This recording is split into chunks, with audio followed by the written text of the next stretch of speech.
कक्षा 7 के विद्यार्थियों, आज हम पाठ 1 भाषा, लिपि और व्याकरण के बारे में पढ़ाएंगे। क्या पढ़ाएंगे? भाषा, लिपि और व्याकरण के बारे में। सबसे पहले आप भाषा के बारे में जानिए। देखिए, कोई भी भाषा हो, हम 4 तरह से उसके सामने, किसी के भी सामने प्रकट करते हैं: बोलकर, लिखकर, सुनकर, पढ़कर। भाषा के लिखित रूप देने के लिए लिपि का भी सहारा लिया जाता है। इन सब के बारे में भी हम इसके बाद बताएंगे। सबसे पहले तो आप भाषा के बारे में जानिए। भाषा वह माध्यम है जिसके द्वारा मनुष्य अपने विचारों और अभिव्यक्तियों को दूसरों के सामने प्रकट करता है। फिर से सुनिए ध्यान से, थोड़ा हम बृहद रूप में दे रहे हैं इसकी परिभाषा। भाषा वह साधन है जिसके द्वारा हम अपने मन के विचारों को बोलकर, लिखकर दूसरों तक पहुंचाते हैं और दूसरों के विचारों को सुनकर, पढ़ कर के समझते हैं। फिर से सुनिए, भाषा वह साधन है जिसके द्वारा हम अपने मन के विचारों को बोलकर, लिखकर दूसरों तक पहुंचाते हैं और दूसरों के विचारों को सुनकर या पढ़ कर के समझते हैं। अब जानिए भाषा के रूप। भाषा के कितने प्रकार होते हैं? भाषा के 2 प्रकार होते हैं: मौखिक भाषा, लिखित भाषा। इसके अलावा एक सांकेतिक भाषा भी होती है, लेकिन मुख्य मौखिक भाषा और लिखित भाषा होती है। मौखिक भाषा किसे कहते हैं? जब हम अपनी बात बोलकर दूसरों तक पहुंचाते हैं तो इसे मौखिक भाषा कहते हैं। मतलब कुल मिलाकर के जब मुंह के द्वारा बोल करके कोई चीज़ प्रकट करते हैं, इसको मौखिक भाषा कहा जाता है। अब जैसे उदाहरण के लिए दैनिक जीवन में हम जैसे दुकानदार से बात करते हैं सामान लेने के लिए, तो मौखिक भाषा हो गई। मित्रों से आपस में जो बात करते हैं मुंह से, तो मौखिक भाषा हो जाएगी। और संबंधियों से बात करते हैं तो मौखिक भाषा। जैसे मोबाइल से हम लोग एक दूसरे से बात करते हैं तो मौखिक भाषा का ही रूप है। जैसे हम टीवी से समाचार सुनते हैं, जो हम मुंह से बोल करके जो टीवी से समाचार प्रसारित किए जाते हैं रेडियो से, वह सब मौखिक भाषा के ही रूप है। एक तरह से जो मौखिक भाषा होता है अस्थाई नहीं होता है।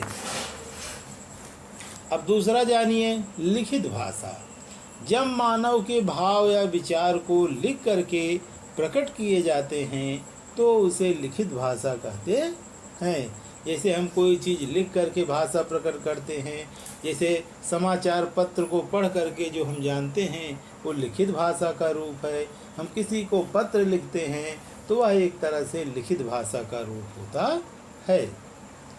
अब तीसरा एक और अलग से होता है सांकेतिक भाषा। मतलब जिन विचारों को हम संकेत के माध्यम से प्रकट करती हैं उन्हीं को सांकेतिक भाषा कहते हैं। जैसे गूंगे भी संकेत के द्वारा कहते हैं। हम लोग भी कोई चीज़ ना बोल करके किसी चीज़ को जो है संकेत के द्वारा प्रकट कर देते हैं। तो इस प्रकार की भाषा को क्या बोलते हैं? सांकेतिक भाषा कहते हैं। लिखना, पढ़ना, बोलना और सुनना, ये भाषा के 4 कौशल होते हैं। भाषा के कितने कौशल होते हैं? 4: लिखना, पढ़ना, बोलना और सुनना।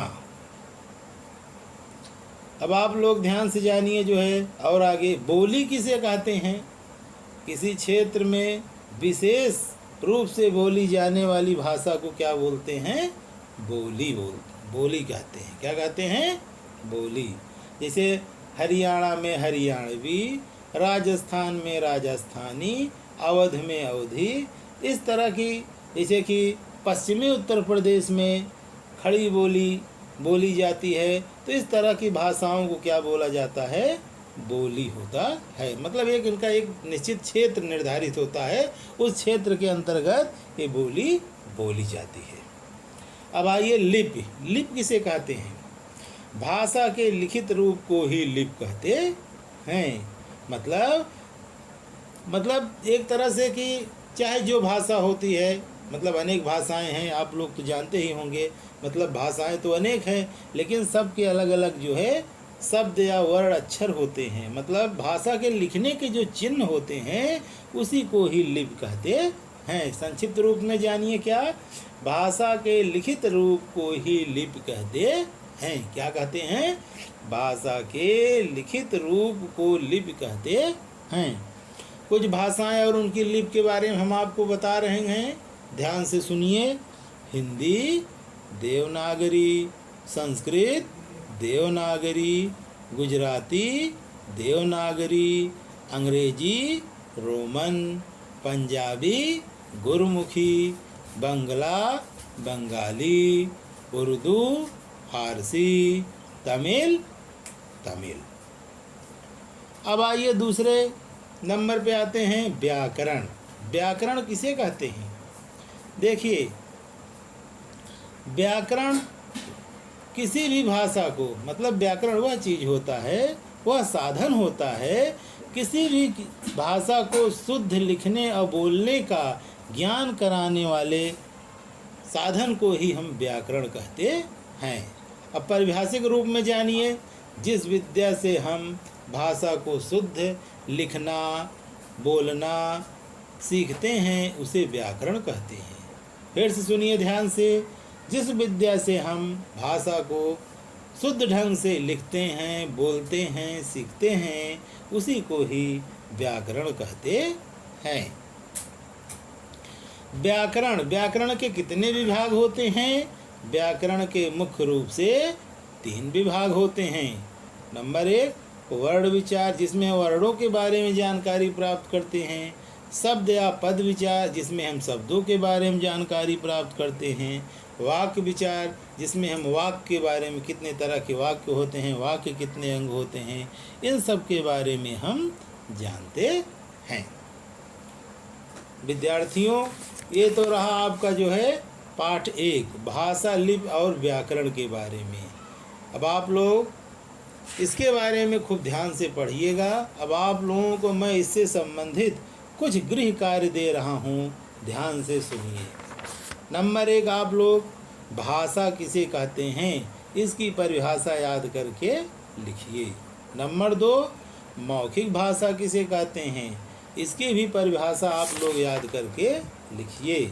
लिखित भाषा किसे कहते हैं इसकी भी परिभाषा आप लोग याद कर करके लिखेंगे। उसके बाद लिपि किसे कहते हैं इसकी परिभाषा आपको याद करके लिखना है।